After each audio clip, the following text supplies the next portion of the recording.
Permisi Pak, Silakan Ibu. ganggu ini Pak sedikit Pak, mau konsultasi sedikit Pak masalah tanah terlantar ini Pak. Jadi yang sudah saya laksanakan terhadap tanah terlantar itu ada permasalahan begini Pak. Ketika saya tinjau lapang, ternyata ada sudah beralih tanah tersebut, penguasanya sudah beralih dan penggunaannya pun sudah berbeda dengan SK yang pernah kita keluarkan. Jadi mohon petunjuk Pak bagaimana selanjutnya perlu kita tidak lanjuti Pak. Oke. Bu Lena, ini kan kegiatan di tahun ini ya, tahun Iya, Pak. 2023 ada kegiatan penertiban Iya. tanah tenisasi terlantar gitu. Nah, setiap kegiatan itu kan pasti kan ada juknis ya, Ada. petunjuk teknis ya. Iya.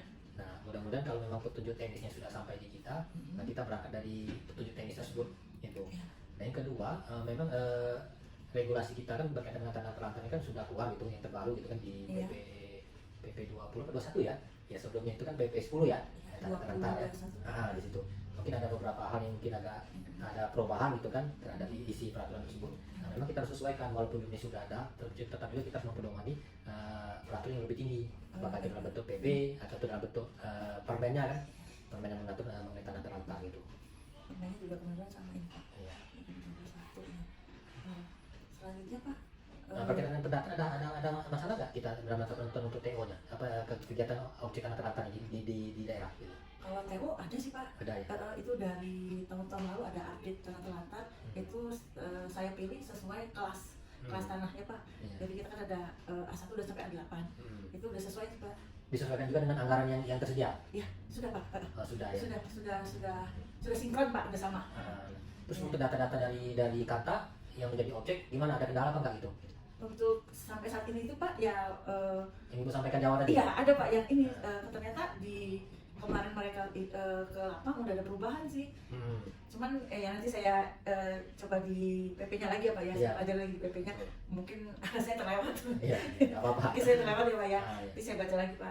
Yang pasti nanti kan untuk tanah terlantar ini kan kita kan ada panitia kan, ada panitia C. Panitia C itu nanti kan itu langsung dibikin oleh Kak Kandir gitu kan. Kandir. Nah nanti saya sebagai kepala bidang itu kan di posisi sekretaris kalau nggak salah. Iya Pak. Ditambah nanti anggota-anggota KPD yang lain dan ditambah nanti unsur dari pemerintah daerah gitu. Iya. Nah, yang paling penting itu memang dalam rangka nanti kegiatan tanah terlantar itu kita harus ini memastikan itu kan yang menjadi objek itu memang sudah sesuai dengan juknis yang ada gitu kan. Gitu. Yang kedua nanti juga kita pastikan data visi data yuridis yang ada di Kanta itu yang bisa nanti ya kita pelajari dulu sebelum kita turun nanti ke lapangan gitu.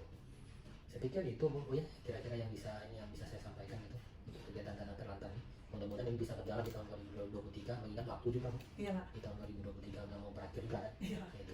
Iya. Terima kasih Pak. Oke, ya. Lanjutnya. Ya. Iya Pak. Permisi Pak. Silakan Bu Lena. Mau konsultasi sedikit Pak. Ya. Maaf ganggu nih ya Pak ya. Begini Pak, kemarin itu kita sudah menentukan TO tanah terindikasi terlantar Pak, kegiatan kita di 2023. Selanjutnya saya sudah dapat data dari kantor pertanahan, kebetulan di kantor pertanahan Lampung Timur Pak. Jadi sebelum mereka kasih data, ternyata mereka ke lapang dulu. Nah dari hasil dari lapang itu salah satunya ternyata sudah ada peralihan dari pemegang hak pertama itu sudah beralih ke kedua, tetapi itu juga sudah ada perubahan penggunaan Pak. Terus mohon petunjuk Pak, gimana untuk selanjutnya Pak? Oh iya, Ibu Lena ini nggak, ini sudah kegiatan tahun 2022 udah pernah seperti ini kegiatan tanah Sudah terlantar? pernah Pak? Nah, itu gimana mekanismenya 2022 sama nggak dengan yang kegiatan 2023 ini? Sama Pak, karena kita masih berpegang ke PP 20 2001 Pak, juknis juga masih sama, permennya juga masih sama Pak. Gitu. Kalau menurut saya nih Pak ya, kan itu sudah beralih. Seharusnya didasarkan peralihan itu ke BPN. Ya. Selanjutnya kalau dia pun berubah penggunaan, yang saya tahu dari sebelum-sebelumnya itu ada permohonan perubahan. Kalau dia Itu permohonan perubahan apa maksudnya itu? Ya. Komoditi gitu? Iya Pak, karena dia itu HGU Pak, berarti kan kemarin dia ditanamin sawit Pak, Iya. sekarang ditanamin pisang. Oh pisang. Jadi seharusnya kan ada permohonan perubahan komoditi. Oh gitu ya? Iya. Aturannya memang seperti itu? Kalau yang saya tahu sih Pak seperti Iya. itu. Jadi seharusnya mereka mendaftarkan, setelah peralihan mereka daftarkan ke kantor pertanahan, Iya. kemudian setelah itu mereka mengajukan perubahan penggunaan perubahan komoditi Pak.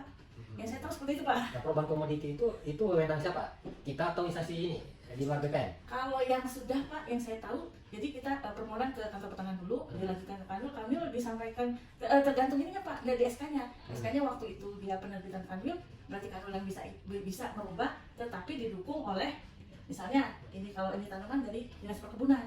Oh dinas perkebunan atau dinas pertanian? Iya Pak, seperti itu Oh Pak. iya. dalam bentuk apa misalnya tuh Bu Rena kalau selama ini yang sudah Kalau jalan? yang saya tahu ya Pak ya, selama ini tuh seperti mereka kan lebih ke penggunaan tanahnya ya Pak ya. Iya. Kalau kita kan hanya penggunaan tanahnya, jadi misalkan lahan itu, oh iya benar, lahan seperti itu cocok untuk tanaman ini misalkan. Iya. Yang saya tahu itu sih Pak, jadi mereka kayak seperti surat keterangan yang ada Oh. selama ini, yang saya tahu seperti itu Pak. Iya. Atau mungkin ada yang sudah berubah ya Pak. Ya kalau izin perubahan penggunaan perubahan komoditi ya, Ya, perubahan komoditi jatuhnya itu Pak. memang kalau ada perubahan memang harus disampaikan ya seperti Iya. itu kan ke instansi terkait dalam hal ini yang mempunyai kewenangan mengatur itu boleh nggak ya? Iya, itu ini pendukungnya Pak. Pendukung ya. Heeh. Nah, itu. Nah kalau itu misalnya tidak ada, nanti gimana tuh nanti konsekuensinya nanti terhadap nanti kegiatan penertiban nanti? Ya, kalau saya kan kalau penggunaan tanah kita kurang tahu nih Pak. Ya Sebaiknya harus ada. harus ada ya. Iya, sebaiknya harus ada kalau menurut saya ya Pak. Oh, iya, iya. Sebaiknya harus ada, karena yang lebih mengerti kan dinas pertanian atau perkebunan. Di sini kan kita kurang ngerti ya Pak ya Iya, masalah iya, kemampuan betul. tanah itu ya Pak ya. Bukan tugas kita ya. Bukan tugas kita Pak. Iya. Cuma itu dipersyaratkan.